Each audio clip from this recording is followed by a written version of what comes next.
Hi, Editing Jill here. Just really quickly wanted to let you know that the game audio is out of sync for the first couple minutes of the video, and I am terribly sorry. I promise it gets fixed a few minutes into the video, and I figured out why it does that now, so thank you so much for bearing with me. I've been really excited to record this video, and everything is basically how I want it.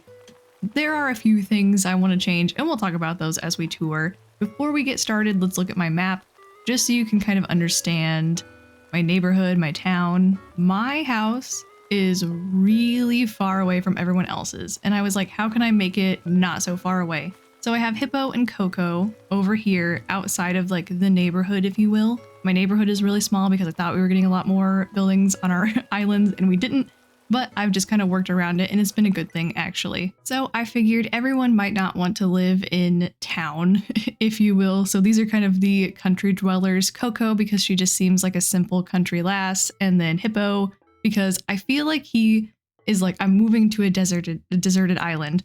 I want to 100% it. I want to do it all the way. He's a real go-getter. And also he and Coco are a couple in the least creepy way possible, I pinky promise. Also, having their houses over there just really makes it feel like my house isn't incredibly far away from everyone else and all by itself. So I really like how this is set up, but just so you know why everyone is not in the neighborhood. We're going to start with Hippo and Coco's houses, and then we'll work our way around the neighborhood. Let's go ahead and get started with Hippo's house. He is not home, so we'll have to go to resident services to look inside his house, but that's not a problem. On the outside, he has a little apiary because, I don't know, I feel like he'd be into some interesting hobbies that are also a little bit useful. I feel like he probably makes the honey and then uses it for, you know, baking artisanal baked goods from around the world and having people over for events to eat them. I don't know. He's a gentleman and a scholar, and I think that he gets way too much hate, and I think he deserves all the love. Before we go in his house, let's do Coco's house really quickly, just because... or let's do her yard really quickly anyway, just because their yards are really connected. Oh, also the white roses, they're very like pristine. Hippo is a very pristine, distinguished gentleman, so I imagine these are like his prized white roses, very fancy. And then Coco also has white flowers, but she has the mums because they're very rustic, and I feel like she is out here doing her best country living, simple girly, living off the fat of the land kind of life. She has got her own little garden over here. And really quickly you will notice that Coco actually is right next to the gyroid garden. I did that on purpose because Coco is a gyroid and she tends to the garden, I suppose. So don't think too much into it. It gets creepy if you think too much into it. Let's go ahead and look in Hippo's house first, and then we'll move on to Coco's house, and then we'll get into the neighborhood properly. Here we are inside of Hippo's house, and here is just a quick overview of everything. I tried to go for a very distinguished, scholarly gentleman, a little bit of an industrial vibe almost in here. He has a whole wall of books because, of course, he's very well read and very well traveled. His previous house just had, like his original house, just had a piano and a bed, and like that was pretty much it. So I did try to keep his piano in here just to keep some semblance of his old home. He has a picture of Coco on the wall because they're dating, they love each other. And he also has a picture of Elvis and Brewster.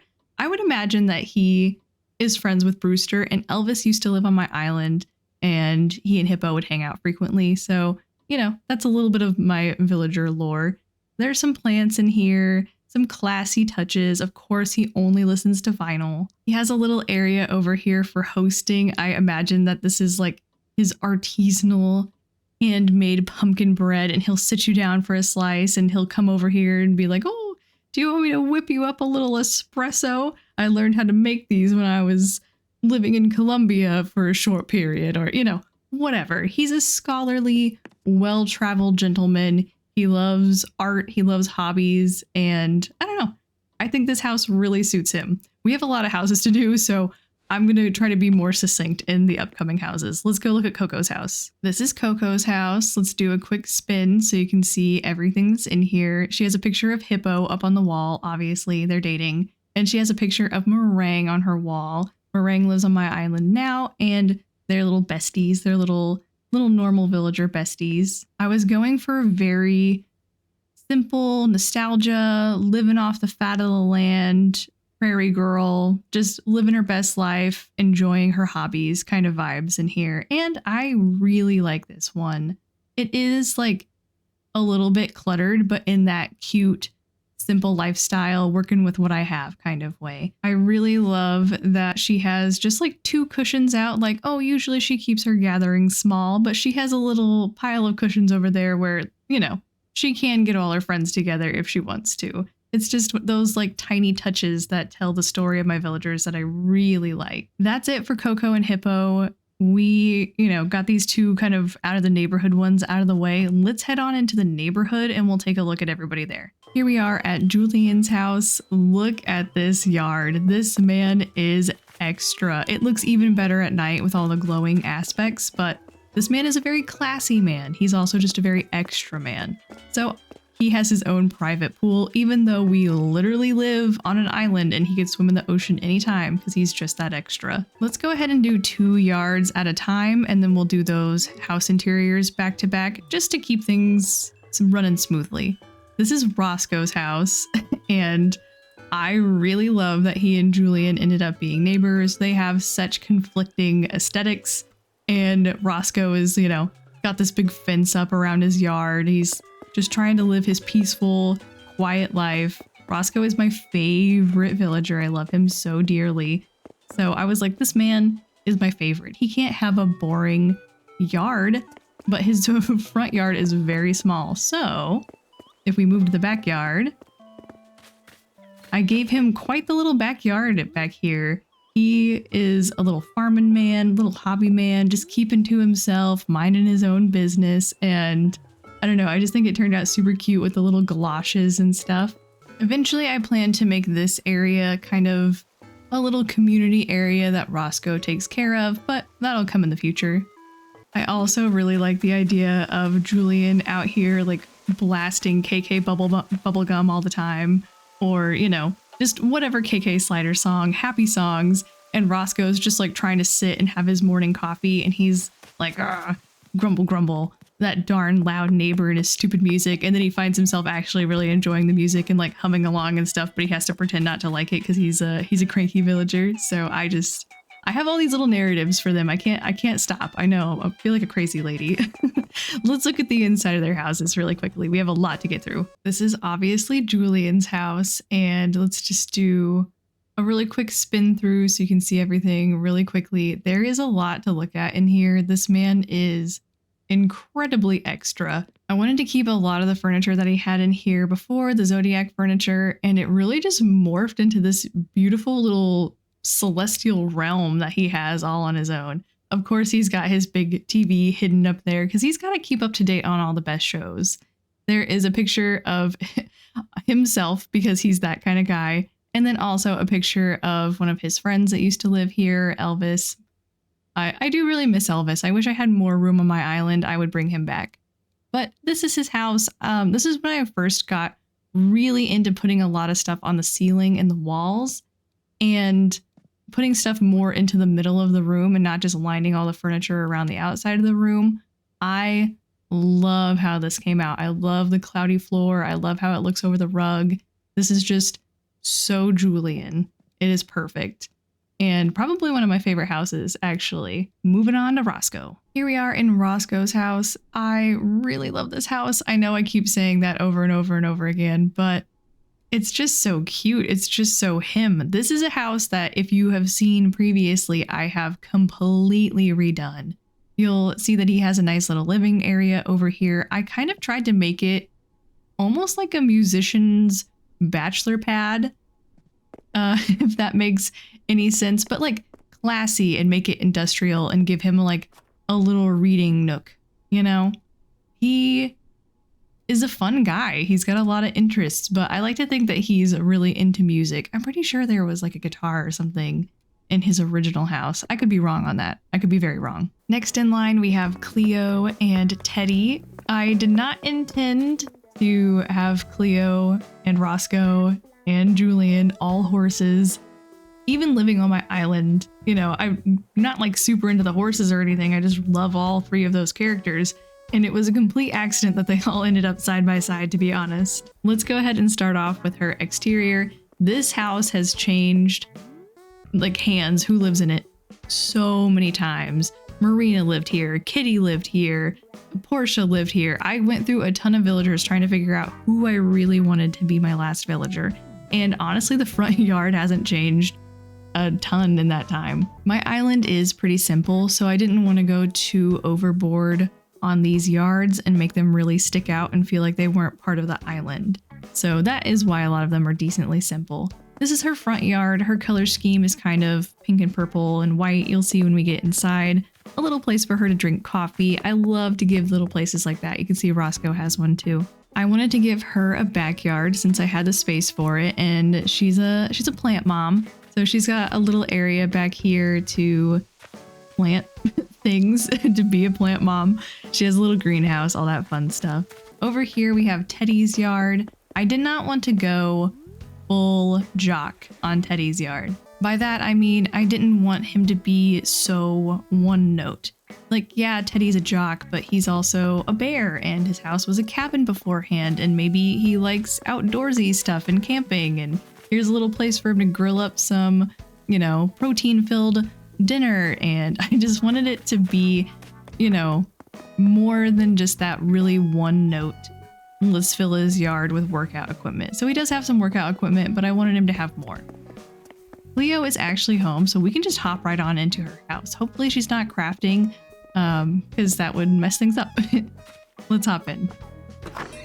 Ah yes, the beloved Cleo. Here she is. Someone gave me a comment, like a reply on someone else's video that I commented on about Cleo being cute, and they very aggressively told me that she was not cute. They're like, she is purple for no reason and has a blonde wisp of hair and looks like she's always on the verge of tears. And that comment made me laugh so hard. It was hilarious how I see this villager and I'm just like, look at her, she's purple and she's adorable and she's got sparkles in her eyes. And someone else sees this villager and has all that to say. So it just really made me appreciate how we all feel very differently about these villagers. But enough chatting. Here is a nice overshot of her entire apartment, her entire room. I was very inspired by what I did in Agnes's room whenever I made this one. And I think these partitions are like the saving grace of decorating these tiny houses. Being able to give her a little bedroom and a little office and a little living space was just really nice.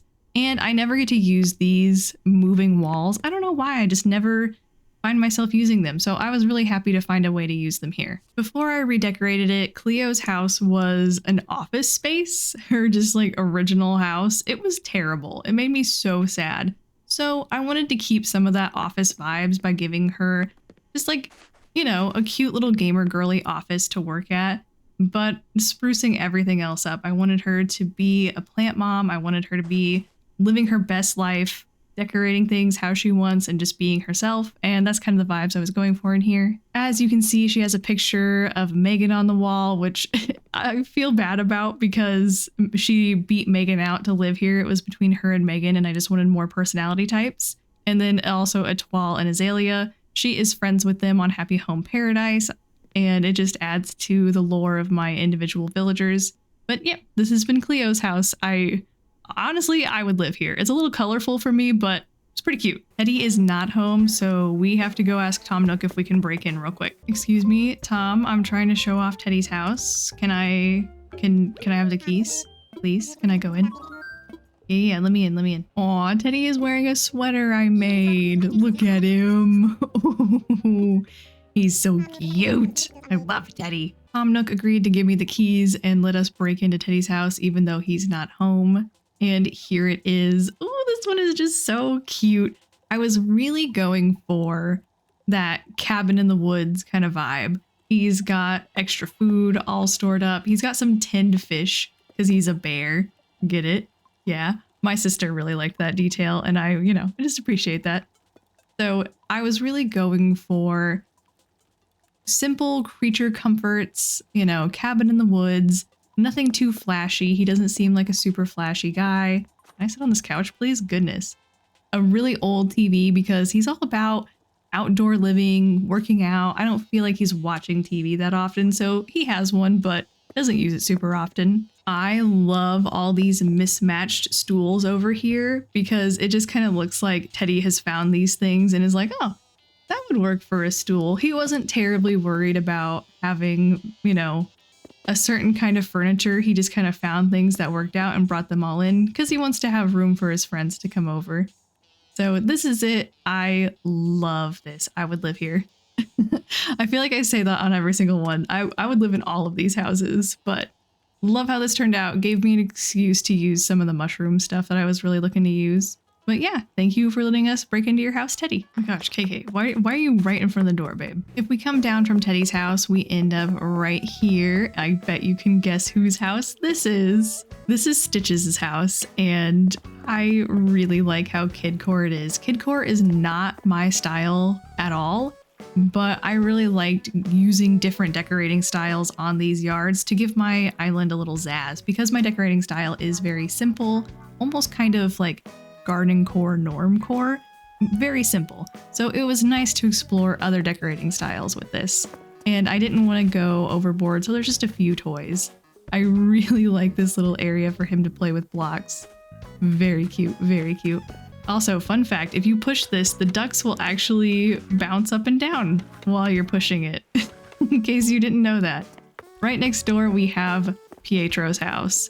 Okay, I'm not perfectly happy with Pietro's house, and I spent a couple of hours trying to redecorate the inside to no avail. I don't know what is off about it, but something is off about it. It's hard because he's a clown, but also he is like a gentleman, you know, he's a smug villager. So merging those two worlds together was really hard for me.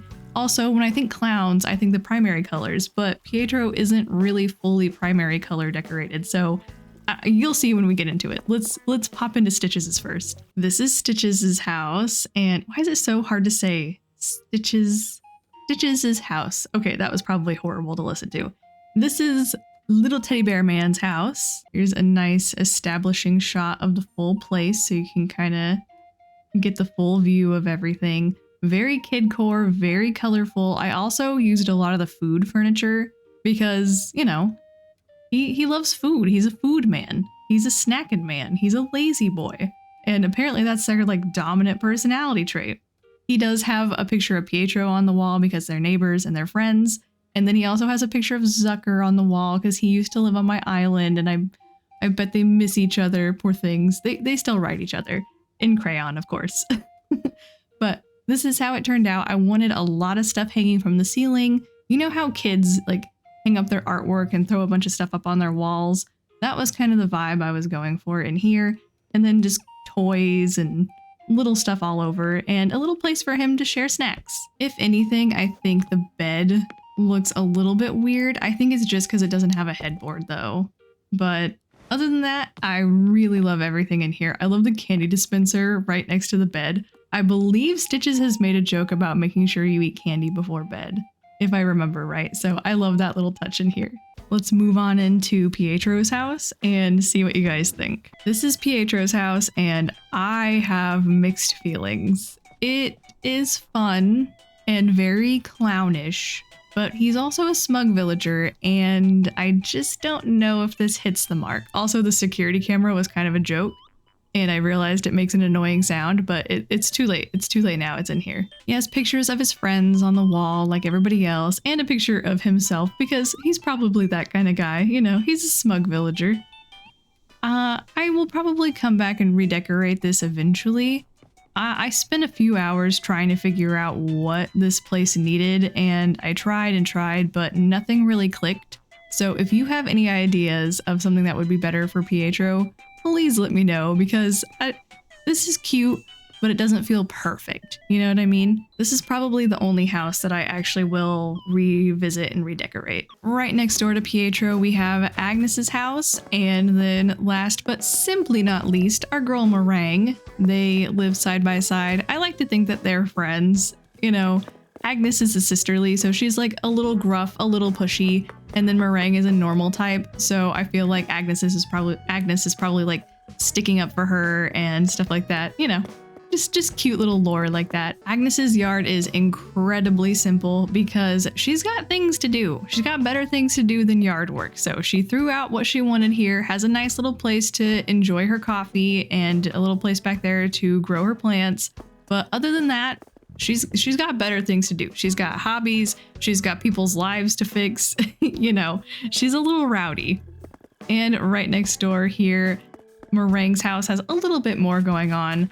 A little place for her to sit and eat snacks. If you notice all these apple boxes in her apple tree, it's because Meringue makes a famous apple pie that everyone on the island loves. Yes, I know she's based on a strawberry, but we have apples, okay? We don't have strawberries. So that's how I got around that. She's mentioned really liking to bake a couple of times. So I kind of leaned into that. And here's a little place where she and Agnes meet up to have some tea. Oh, so cute. Since Meringue is home, we will get into her house first, and then we'll save Agnes for last. This is Meringue's house. Very simple, very polite country girl living is kind of what I imagine. She loves everything pink, and she's a little bit of a minimalist. She has a picture of Marina, who used to live on my island. I imagine they were probably friends. She's also a normal type. And yeah, it's really simple in here, but I think it's very effective. The point is made that this is a cutesy and comfortable space where she can just live simply and do things her way. And I really like that. I tried to throw in a couple touches of red because, you know, she got that red horn, but most everything else is pink. So I really like how this turned out. The walls are a little empty, but she's living a simple life. She's a simple, normal type girly, you know? I do need to add some kind of entertainment in here for her. She only has a radio and a Switch. I can't imagine she's a big TV person, but I think I need to add like a stack of books or something. Other than that, really like this one. Well, hello there, Agnes. We're about to go break into your house with the permission of Tom Nook. We have saved Agnes's house for last. I was really going for like your cool goth aunt has like a cool apartment in New York. That was the vibe I was going for. She had cat stuff in her house beforehand, and I was like, oh, okay, Agnes has a cat. We got to keep all the cat stuff. She has a cat. The cat is just hiding. You can't see it because there is no good like stuffed cat to throw on the ground. Otherwise, I totally would have. I mentioned that Cleo's house was really based off of Agnes's house, and you can probably tell because they're very similar. This is kind of like the goth version of Cleo's house. I would absolutely love to live here. The colors, you know, this is just such a great little setup. And this bed doesn't look terribly comfy, but it just went with the vibes so well. I have had so much fun showing off these houses. I had so much fun redecorating them. This is honestly the best thing that Nintendo could have added to this game whenever they did that big update. Really, really loved that. And I had so much fun. Thank you so much for watching. Feel free to like and subscribe if you feel like it. And if not, totally fine. Have a great day.